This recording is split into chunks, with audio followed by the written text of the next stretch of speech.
Greetings, fellow interlopers. It's Taylor, back with a video I've been waiting for a long time to make. And that's comparing my now previous Xbox One S to the newest Series X.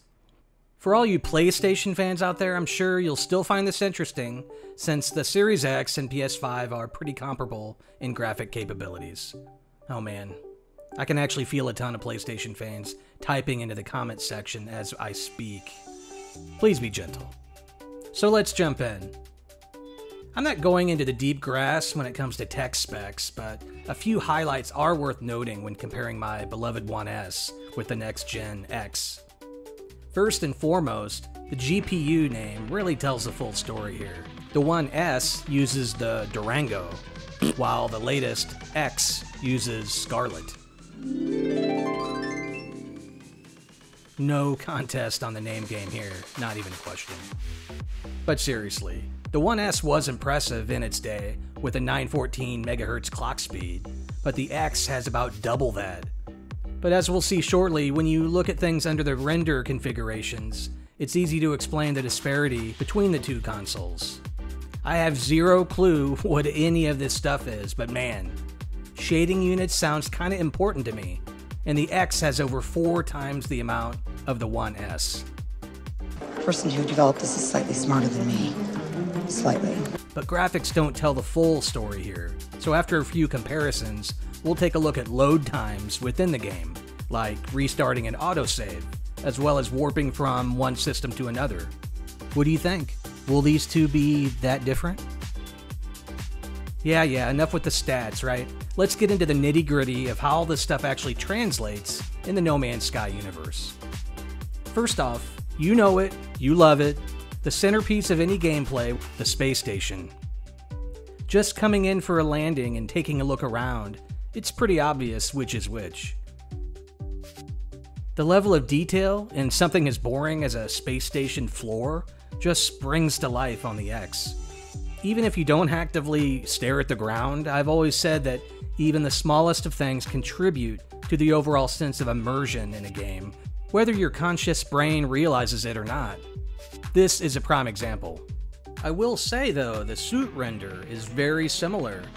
But as you've probably noticed, whenever you're in the anomaly or the space station, the suit render tends to be much better. The real test is when you enter any other environment.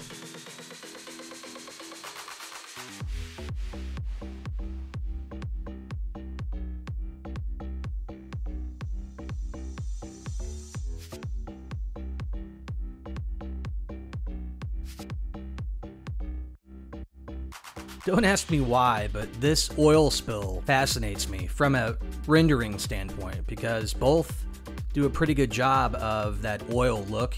You know what I mean, the specific bands of color that appear. I'm a graphics geek, so if anybody from Hello Games is watching, I appreciate this awesome attention to detail. So up to this point, you're probably thinking, well, there's really not that big a difference. Well, this is true, but we've also just been on the anomaly in the space station, and this is where the graphics quality gap is the smallest. But as we'll see now when we explore a planet, the X, as we would expect, pulls way ahead of the One S. So like I mentioned earlier, when you're outside the space station or anomaly, the suit render stays at a very high quality with the X, and the One S suit is kind of a blurry mess.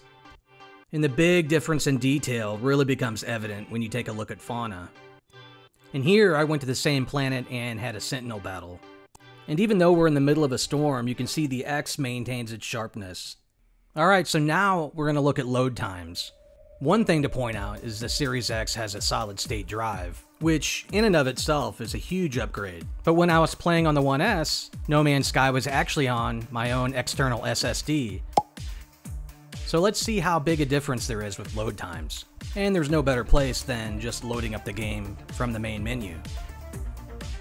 Obviously, both timers started at the same time, and I'll stop each one after everything's fully rendered.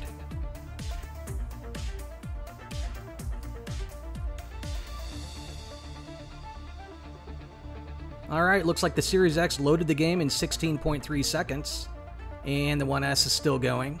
Don't worry, I'm going to speed this up a little. Come on, One S. You can do it.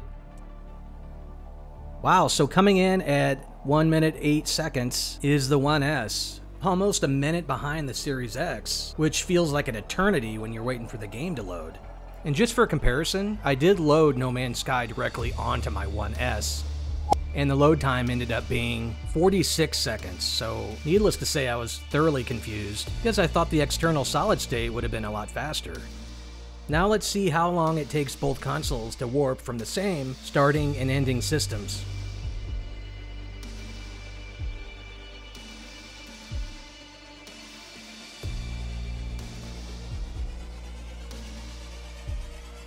Alright, and the Series X crosses the finish line in just under 16.4 seconds. Place your bets, how far back will the 1S be? Coming in at just under 41 seconds, so the Series X appears to warp twice as fast as the 1S. And our final time trial will be a reload from the anomaly.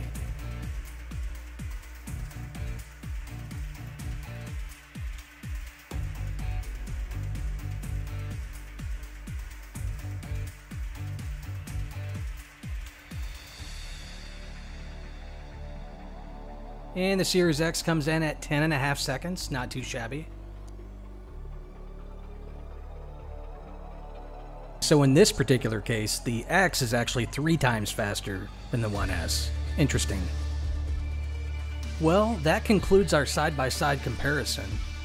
I mean, between the ridiculous load times and the stunning visuals, in my humble opinion, No Man's Sky is practically a new game. If you've been trying to get a next-gen console, the good news is it seems like the supply is catching up finally. So I wish you the best of luck in your hunt. Hopefully this comparison has pushed you over the edge, and you're ready to take the next big leap into gaming. Thanks so much for watching, guys. This is Taylor with Whiskey Barrel Gaming, signing off.